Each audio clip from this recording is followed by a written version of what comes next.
दिवाली की संध्या थी। श्रीनगर के घरों और खद्दारों के भी भाग्य चमक उठे थे। कस्बे के लड़के और लड़कियां श्वेत थालियों में दीपक लिए मंदिर की ओर जा रही थीं। दीपों से उनके मुखारविंद प्रकाशमान थे। प्रत्येक घर रोशनी से जगमगा रहा था। केवल पंडित देवदत्त का सत धारा भवन काली घटा के अंधकार में गंभीर और भयंकर रूप में खड़ा था।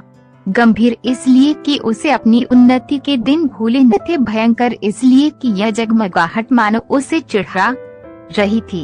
एक समय वह था जबकि ईर्ष्या भी उसे देख देख कर हाथ मलती थी, और एक समय ये है जबकि घृणा भी उस पर कटाक्ष करती है। द्वार पर द्वारपाल की जगह मदार और एरंड के वृक्ष खड़े थे। दीवानखाने में एक मतंग साड़ा करता था। ऊपर के घरों में जहाँ सुंदर रमणियां मनोहर संगीत गाती थीं, वहाँ आज जंगली कबूतरों के मधुर स्वर सुनाई देते थे। किसी अंग्रेजी मदरसे के विद्यार्थी के आचरण की भांति उसकी जड़ें हिल गई थीं और उसकी दीवारें किसी विधवा स्त्री के हृदय की भांति विदीर्ण हो रही थीं। पर समय को हम कुछ नहीं कह सकते। समय की नींदा व्यर्थ और भूल है। यह मूर्खता और अदूरदर्शिता का फल था। अमावस्या की रात्रि थी। प्रकाश से पराजित होकर मानव अंधकार ने उसी विशाल भवन में शरण ली थी। पंडित देवदत्त अपने अर्धांधकार वाले कमरे में मौन परंतु चिंता में निमग्न थे। आज 1 महीने से उनकी पत्नी गिरिजा की जिंदगी को निर्दय काल ने खिलवाड़ बना लिया है। पंडित जी दरिद्रता और दुख को भुगतने के लिए तैयार थे। भाग्य का भरोसा उन्हें धैर्य बधाता था, किंतु ये नई विपत्ति सहन शक्ति से बाहर थी। बेचारी दिन के दिन गिरिजा के सिरहाने बैठे हुए उसके मुरझाए हुए मुख को देखकर कुढ़ते और रोते थे। गिरिजा जब अपने जीवन से निराश होकर रोती तो वह उसे समझाते, गिरिजा रो मत, शीघ्र ही अच्छी हो जाओगी। पंडित देवदत्त के पूर्वजों का कारोबार बहुत विस्तृत था। वे लेन देन किया करते थे।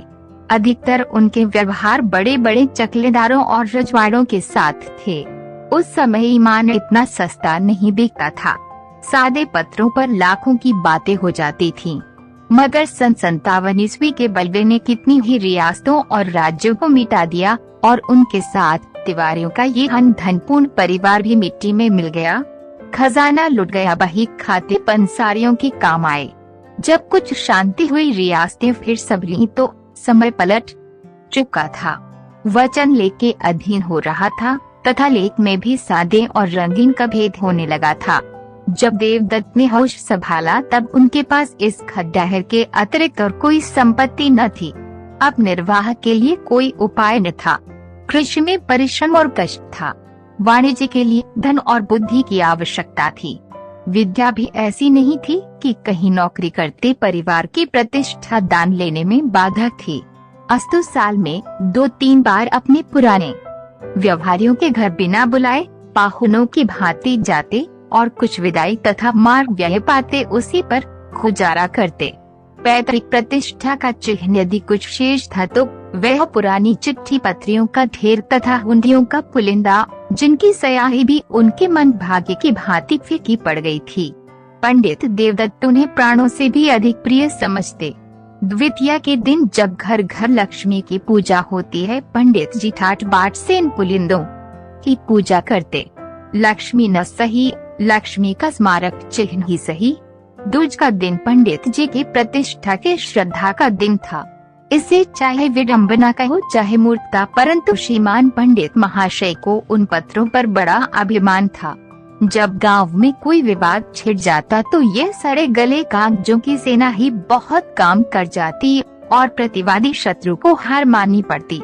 यदि 70 पीढ़ियों से शस्त्र की सूरत न देखने पर भी लोग क्षत्रिय होने का अभिमान करते हैं तो पंडित देवदत्त का उन लेखों पर अभिमान करना अनुचित नहीं कहा जा सकता, जिसमें 70 लाख रुपयों की रकम छिपी हुई थी।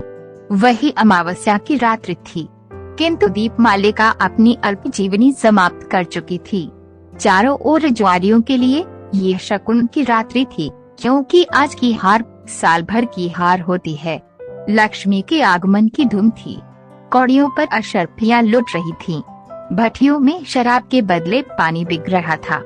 पंडित देवदत्त के अतिरिक्त कस्बे में कोई ऐसा मनुष्य नहीं था जो कि दूसरों की कमाई समेटने की धुन में न हो। आज भोर से ही गिरिजा की अवस्था शोचनीय थी। विषम ज्वर उसे एक क्षण में मूर्छित कर रहा था। एकाएक उसने चौंक कर आंखें खोली और अत्यंत क्षीण स्वर में कहा, आज तो दिवाली है। देवदत्त ऐसा निराश हो रहा था कि गिरिजा को चैतन्य देखकर भी उसे आनंद नहीं हुआ। बोला, हाँ आज दिवाली है। गिरिजा ने आंसू भरी दृष्टि से इधर उधर देखकर कहा, हमारे घर में क्या दीपक न जलेंगे? देवदत्त फूट फूट कर रोने लगा। गिरिजा ने फिर उसी स्वर में कहा, देखो आज बरस भर के दिन भी घर अंधेरा रह गया, मुझे उठा दो, मैं भी अपने घर दिए जलाऊंगी। ये बातें देवदत्त के हृदय में चुभी जाती थीं। मनुष्य की अंतिम घड़ी लालसाओं और भावनाओं में व्यतीत होती है। इस नगर में लाला शंकर दास अच्छे प्रसिद्ध वैद्य थे। अपने प्राण संजीवन औषधालय में दवाओं के स्थान पर छापने का प्रेस रखे हुए थे। दवाइयाँ कम बनती थीं, इश्तहार अधिक प्रकाशित होते थे। वे कहा करते थे कि बीमारी केवल रईसों का ढकोसला है और पॉलिटिकल इकोनॉमी के राजनीतिक अर्थशास्त्र के अनुसार इस विलास पदार्थ से जितना अधिक संभव हो टैक्स लेना चाहिए। यदि कोई निर्धन है तो हो, यदि कोई मरता है तो मरे, उसे क्या अधिकार है कि बीमार पड़े और मुफ्त में दवा कराए? भारतवर्ष की ये दशा अधिकतर मुफ्त दवा कराने से हुई है। इसने मनुष्यों को असावधान और बलहीन बना दिया है। देवदत्त महीने भर नित्य उनके निकट दवा लेने आता था, परंतु वैद्य जी कभी उसकी ओर इतना ध्यान नहीं देते थे कि वे अपनी शोचनीय दशा प्रकट कर सके। वैद्य जी के हृदय के कोमल भाग तक पहुंचने के लिए देवदत्त ने बहुत कुछ हाथ पैर चलाए। वह आंखों में आंसू भरे आता, किंतु वैद्य जी का हृदय ठोस था, उसमें कोमल भाव था ही नहीं। वही अमावस्या की डरावनी रात थी। गगन मंडल में तारे आधी रात के बीतने पर और भी अधिक प्रकाशित हो रहे थे, मानो श्रीनगर की बुझी हुई दिवाली पर कटाक्षयुक्त आनंद के साथ मुस्कुरा रहे थे। देवदत्त बेचैनी की दशा में गिरिजा के सिरहाने से उठे और वैद्य जी के मकान की ओर चले। वे जानते थे कि लालाजी बिना फीस लिए कदापि नहीं आएंगे, किंतु हताश होने पर भी आशा पीछा नहीं छोड़ती। देवदत्त कदम आगे बढ़ाते चले जाते थे। हकीम जी उस समय अपने रामबाण बिंदु का विज्ञापन लिखने में व्यस्त थे। उस विज्ञापन की भावप्रद भाषा तथा आकर्षण शक्ति देखकर कह नहीं सकते कि वे वैद्य शिरोमणि थे या सुलेखक विद्यावारिधि थी। पाठक, आप उनके उर्दू विज्ञापन का साक्षात दर्शन कर लेना। नाजरीन, आप जानते हैं कि मैं कौन हूँ? आपका जड़ चेहरा, आपका तने गिरा, आपका जरा सी मेहनत में बेदम हो जाना, आपका लज्जात दुनिया में महरूम रहना, आपका खाना तरीकी, ये सब इस सवाल का नफी में जवाब देते हैं। सुनिए, मैं कौन हूँ? मैं वह शख्स हूँ जिसने इमराज इंसानी को पर्दे दुनिया से गायब कर देने का बीड़ा उठाया है, जिसने इश्तिहारबाज जाफरोश गंदुमनुमा बने हुए हकीमों को बेखबर विबुद से खोलकर दुनिया को पाक कर देने का अज़्म जज्म कर लिया है। मैं वह रतंगेज इंसान जयफुल बयान हूँ जो नाशाद को दिलशाद, नामुराद को बामुराद, भगोड़े को दिलर, गिदर को शेर बनाता है। और ये किसी जादू से नहीं, मंत्र से नहीं, वह मेरी ईजाद करदा अमृत बिंदु के अदना करिश्मे हैं। अमृत बिंदु क्या है इसे कुछ मैं ही जानता हूँ। महर्षि अगस्त ने धन्वंतरी के कानों में इसका नुस्खा बतलाया था। जिस वक्त आप पी पार्सल खोलेंगे आप पर उसकी हकीकत रोशन हो जाएगी। ये बेहयात है, ये मर्दानगी का जौहर, फरजानगी का अक्सीर, अकल का मुरब्बा और जेहन का सकील है।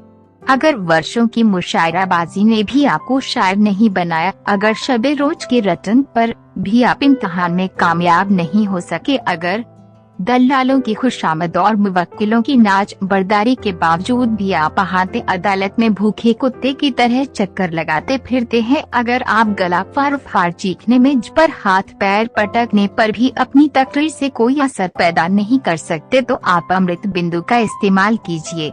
इसका सबसे बड़ा फायदा जो पहले ही दिन मालूम हो जाएगा, ये है कि आपकी आंखें खुल जाएगी और आप फिर कभी इश्तिहारबाज हकीमों के दाम फरेब में न फंसेंगे। वैद्य जी विज्ञापन को समाप्त कर उच्च स्वर से पढ़ रहे थे। उनके नेत्रों में उचित अभिमान और आशा झलक रही थी। कि इतने में देवदत्त ने बाहर से आवाज दी। वैद्य जी बहुत खुश हुए। रात के समय उनकी फीस दुगनी थी। लालटेन लिए बाहर निकले तो देवदत्त रोता हुआ उनके पैरों से लिपट गया और बोला, वैद्य जी इस समय मुझ पर दया कीजिए। गिरिजा अब कोई शायद की पाहुनी है, अब आप भी उसे बचा सकते हैं।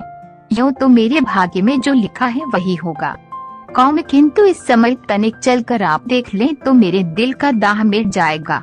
मुझे धैर्य हो जाएगा कि उसके लिए मुझसे जो कुछ हो सकता था मैंने किया।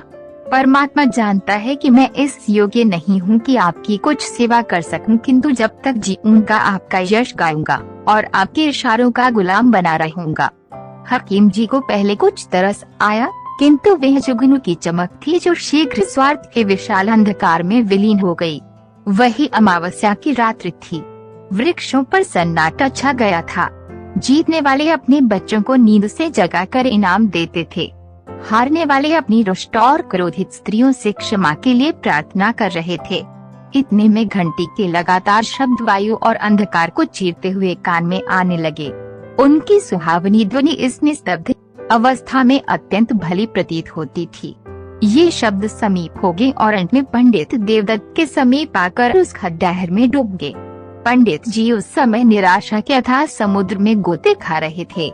शोक में इस योग्य भी नहीं थे कि प्राणों से भी अधिक प्यारी गिरिजा का दवा दर्पण कर सके। क्या करें, इस निष्ठुर वैद्य को यहाँ कैसे लाएं? जालिम, मैं सारी उम्र तेरी गुलामी करता, तेरे इश्तिहार छापता, तेरी दवाइयाँ कूटता। आज पंडित जी को ये ज्ञात हुआ है कि 70 लाख की चिट्ठी पत्रियां इतनी कौड़ियों के मोल भी नहीं। पैतृक प्रतिष्ठा का अहंकार अब आँखों से दूर हो गया। उन्होंने उस मखमली थैले को संदूक से बाहर निकाला और उन चिट्ठी पत्रियों को, जो बाप दादों की कमाई का शेषांश थी और प्रतिष्ठा की भांति जिनकी रक्षा की जाती थी, एक एक करके दिया को अर्पण करने लगे। जिस तरह सुख और आनंद से पालित शरीर चिता की भेंट हो जाती है, उसी प्रकार वे कागजी पुतलियां भी उस प्रज्वलित दिया के धधकते हुए मुंह का ग्रास बनती थीं। इतने में किसी ने बाहर से पंडित जी को पुकारा। उन्होंने चौंक कर सिर उठाया। वे नींद से अंधेरे में टटोलते हुए दरवाजे तक गए।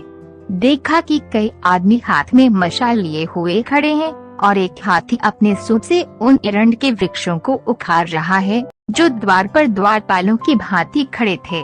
हाथी पर एक सुंदर युवक बैठा है जिसके सिर पर केसरिया रंग की रेशमी पग है। माथे पर अर्ध चंद्राकार चंदन भाले की तरह तनी हुई नोकदार मूछें, मुखारविंद से प्रभाव और प्रकाश टपकता हुआ कोई सरदार मालूम पड़ता था। उसका कलीदार अंगरखा और चुनावदार पैजामा, कमर में लटकती हुई तलवार और गर्दन में सुनहरे कंठे और जंजीर उसके सजीले शरीर पर अत्यंत शोभा पा रहे थे। पंडित जी को देखते ही उसने रकाब पर पैर रखा और नीचे उतरकर उनकी वंदना की। उसके इस विनीत भाव से कुछ लज्जित होकर पंडित जी बोले, आपका आगमन कहाँ से हुआ? नवयुवक ने बड़े नम्र शब्दों में जवाब दिया। उसके चेहरे से भल मनसाहत बरसती थी। मैं आपका पुराना सेवक हूँ। दास का घर राजनगर है, मैं वहाँ का जागीरदार हूँ। मेरे पूर्वजों पर आपके पूर्वजों ने बड़े अनुग्रह किए हैं। मेरी इस समय जो कुछ प्रतिष्ठा तथा संपदा है, सब आपके पूर्वजों की कृपा और दया का परिणाम है। मैंने अपने अनेक स्वजनों से आपका नाम सुना था और मुझे बहुत दिनों से आपके दर्शनों की आकांक्षा थी। आज वह सुअवसर भी मिल गया। अब मेरा जन्म सफल हुआ। पंडित देवदत्त की आंखों में आंसू भर आए।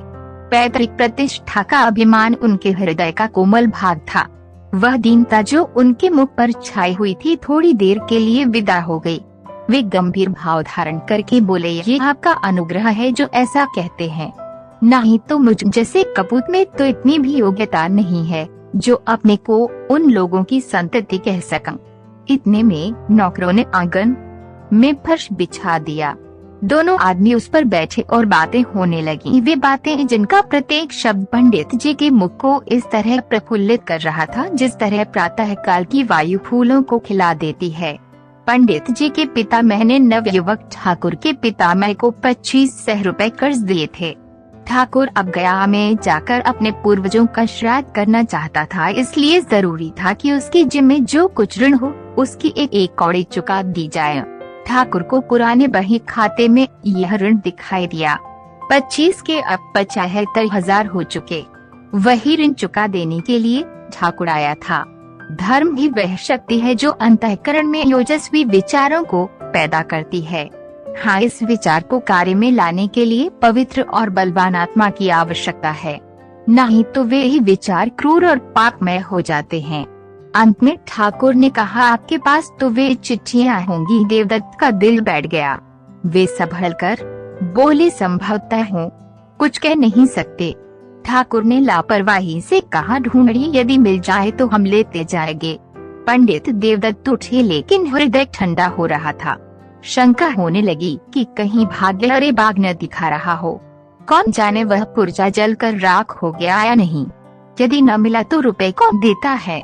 शौक की दूध का प्याला सामने आकर हाथ से छूट जाता है। हे भगवान, वह पत्री मिल जाए। हमने अनेक कष्ट पाए हैं, अब हम पर दया करो। इस प्रकार आशा और निराशा की दशा में देवदत्त भीतर गए और दिया की टिमटिमाते हुए प्रकाश में बचे हुए पत्रों को उलट पुलट कर देखने लगे। वे उछल पड़े और उमंग में भरे हुए पागलों की भांति आनंद की अवस्था में 2-3 बार कूदे। तब दौड़कर गिरिजा को गले से लगा लिया और बोले, प्यारी, यदि ईश्वर ने चाहा तो तू अब बच जाएगी। उन्मत्तता में उन्हें एकदम ये नहीं जान पड़ा कि गिरिजा अब नहीं है, केवल उसकी लोथ है। देवदत्त ने पत्री को उठा लिया और द्वार तक वे इसी तेजी से आए मानो पांवों में पर लग गए। परंतु यहाँ उन्होंने अपने को रोका और हृदय में आनंद की उमड़ती हुई तरंग को रोककर कहा, ये लीजिए, वह पत्री मिल गई। संयोग की बात है, नहीं तो 70 लाख के कागज दीनकों के आहार बन गए। आकस्मिक सफलता में कभी कभी संदेह बाधा डालता है। जब ठाकुर ने उस पत्री को लेने को हाथ बढ़ाया तो देवदत्त को संदेह हुआ कि कहीं वे उसे फाड़कर फेंक न दे। यद्यपि यह संदेह निरर्थक था, किंतु मनुष्य कमजोरियों का पुतला है। ठाकुर ने उनके मन के भाव को ताड़ लिया। उसने बेपरवाही से पत्री को लिया और मशाल के प्रकाश में देखकर कहा, अब मुझे विश्वास हुआ। ये लीजिए, आपका रुपया आपके समक्ष है। आशीर्वाद दीजिए कि मेरे पूर्वजों की मुक्ति हो जाए। ये कहकर उसने अपनी कमर से एक थैला निकाला और उसमें से 1,000 के 75 नोट निकाल कर देवदत्त को दे दिए। पंडित जी का हृदय बड़े वेग से धड़क रहा था। नाड़ी तीव्र गति से कूद रही थी। उन्होंने चारों ओर चौकन्नी दृष्टि से देखा कि कहीं कोई दूसरा तो नहीं खड़ा है, और तब कांपते हुए हाथों से नोटों को ले लिया। अपनी उच्चता प्रकट करने की व्यर्थ चेष्टा में उन्होंने नोटों की गणना भी नहीं की। केवल उड़ती हुई दृष्टि से देखकर उन्हें समेटा और जेब में डाल लिया। वही अमावस्या की रात्रि थी। स्वर्गीय दीपक भी धुंधले हो चुके थे। उनकी यात्रा सूर्य नारायण के आने की सूचना दे रही थी। उद्याचल फिरोजी बाना पहन चुका था। अस्ताचल में भी हल्के श्वेत रंग की आभा दिखाई दे रही थी। पंडित देवदत्त ठाकुर को विदा करके घर चले। उस समय उनका हृदय उदारता के निर्मल प्रकाश से प्रकाशित हो रहा था। कोई प्रार्थी उस समय उनके घर से निराश नहीं जा सकता था। सत्यनारायण की कथा धूमधाम से सुनने का निश्चय हो चुका था। गिरजा के लिए कपड़े और गहने के विचार ठीक हो गए। अंतःपुर में ही उन्होंने शालिग्राम के सम्मुख मनसा वाचा कर मेरा सिर झुकाया और तब शेष चिट्ठी पत्रियों को समेटकर उसी मखमली थैले में रख दिया। किंतु अब उनका ये विचार नहीं था कि संभवतः उन मुर्दों में भी कोई जीवित हो उठे, वरन जीविका से निश्चिंत हो अब वे पैतृक प्रतिष्ठा पर अभिमान कर सकते थे। उस समय वे धैर्य और उत्साह के नशे में मस्त थे। बस अब मुझे जिंदगी में अधिक संपदा की जरूरत नहीं।